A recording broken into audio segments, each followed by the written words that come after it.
गोविंद बारगे बीड जिल्ह्यातील गेवराई तालुक्यातील लुखामसला गावचे माजी उपसरपंच यांनी सोलापुरात आत्महत्या केल्याची धक्कादायक घटना घडली आहे। या प्रकरणात अनेक नवे खुलासे समोर येत आहेत। गोविंद बारगे यांनी बार्शी तालुक्यातील सासोरे गावात एका नर्तकीच्या घरासमोर आपल्या गाडीत पिस्तुलाने गोळी झाडून आत्महत्या केली। प्राथमिक माहितीनुसार त्यांचे एका कला केंद्रातील नर्तकी पूजा गायकवाड वय 21 सोबत प्रेमसंबंध होते। गेल्या काही दिवसांपासून ती त्यांच्याशी बोलत नसल्याने ते मानसिक तणावात होते आणि त्यातूनच त्यांनी हे टोकाचे पाऊल उचलले असे मानले जात आहे।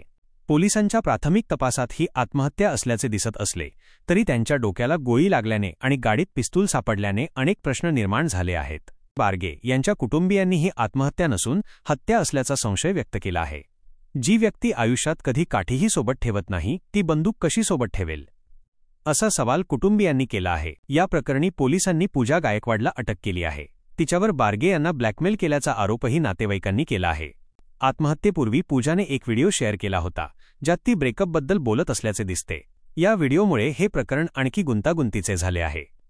या प्रकरणी पोलीस अधिक तपास करत असून नेमके सत्य लवकरच समोर येईल अशी शक्यता आहे।